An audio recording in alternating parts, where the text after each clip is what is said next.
Good morning class 6। आज हम हिंदी व्याकरण का पार्ट 3 कंटिन्यू करेंगे। कल हमने थोड़ा थोड़ा देख लिया था कि संधि किसे कहते हैं, यानी वर्णों से शब्द बनते हैं तो दो शब्दों को जोड़ना आपस में क्या कहलाता है, संधि कहलाता है। जैसे शुभ और आरंभ दो अलग अलग शब्द हैं, उनको एक साथ मिला देना यानी शुभारंभ कर देना। शुभारंभ मिलाने से क्या बन गया, संधि हो गया, आपस में मेल मिलाप करना। और संधि विच्छेद, विच्छेद मतलब इसी चीज को अलग करना। तो ये हम कल पढ़ चुके हैं और हमने देखे थे कि संधि का भेद, संधि का भेद कितने होते हैं व्याकरण में, 3 होते हैं भेद। एक होता है स्वर संधि, 2 व्यंजन संधि और 3 हमारा विसर्ग संधि।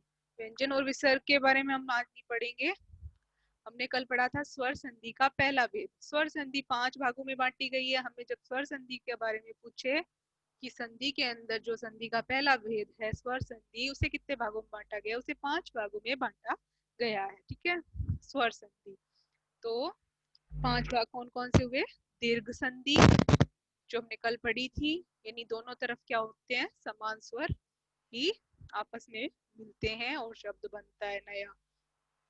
आज हम पढ़ेंगे गुण संधि। गुण संधि क्या होता है कि जब अ या आ से परे हस्व या दीर्घ ई या उ या री हो तो दोनों के स्थान पर क्या बन जाएगा, दोनों को मिलाने से, यानी एक तरफ चाहे अ हो आ हो होना चाहिए, दोनों स्वर अ या आ स्वर में से ही कोई वर्ण आना चाहिए, और दूसरी तरफ कैसा स्वर होना चाहिए, उसके बिल्कुल विपरीत, यानी ई उ या री, इन 5 में से ही कोई आना चाहिए। ठीक है, छोटी ई बड़ी ई, छोटा ऊ बड़ा ऊ या री। ठीक है, तो इनमें से ही कोई वर्ण आपस में मिलेंगे जब क्या बन जाएगा, गुण संधि, यानी ए की मात्रा ओ की मात्रा या अ प्लस री बराबर अर बन जाता है। जैसे देखेंगे अ और आ के बाद में ई या ई होगा तो ए, तो कैसी मात्रा बन जाएगी, जब हम शब्द बनाएंगे तो ए की मात्रा बन जाएगी। जैसे एग्जांपल देखो, सुर, सुर, यहाँ वर्ण कौन सा निकल रहा है, अ छोड़ा और अ प्लस, यहाँ पहला वर्ण क्या है, इसका अंतिम देखना है वर्ण और इसका पहला वर्ण देखना है।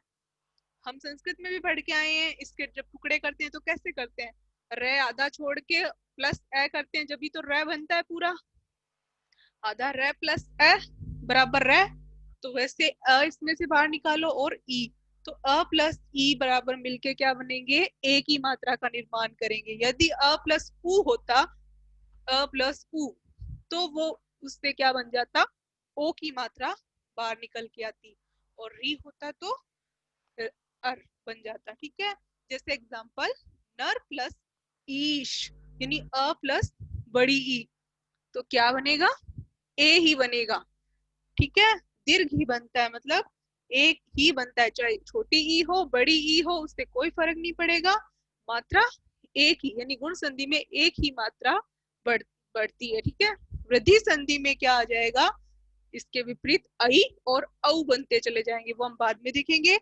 तो नरेश, ठीक है, उसके बाद में अ प्लस आ बराबर री, यानी अर, तो पर प्लस उपकार, ये तो किसका उदाहरण है, इसका, कि यहाँ र में से अ वर्ण बाहर निकल रहा है और यहाँ उ बाहर निकल रहा है, तो पर प्लस उपकार, यानी अ प्लस उ बराबर किस क्या बनेगा, ओ, है ना, तो परोपकार, यानी इसको और इसको जोड़ दो तो ओ की मात्रा बन जाएगी, परोपकार बन जाएगा। ठीक है, उसके बाद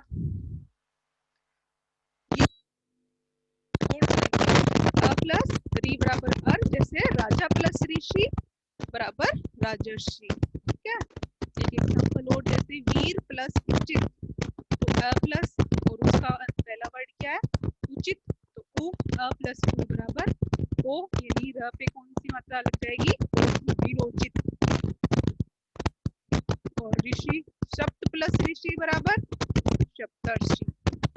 ठीक है, अर जुड़ जाता, जैसे एग्जांपल शब्द प्लस ऋषि, यानी त प्लस अ बराबर त, तो इसमें से अ ध्वनि बाहर निकली, अ में क्या मिला है उसके बाद पहला वर्ण री, तो अ प्लस री मिलके बनते हैं हमारे अ र अर। अर बनते हैं, ठीक है। तो अर कैसे लिखा जाएगा जब शब्द में मिलाया जाएगा? ये अ र, अ प्लस री बराबर अ प्लस री बराबर ये बनता है अर, ठीक है, यानी र आधा आएगा। तो ये मैंने त में जोड़ दिया वापस, जब मिलाया संधि किया इसको तो त में अ जुड़ गया और र इधर ऊपर आ गया, ठीक है, अर्शी।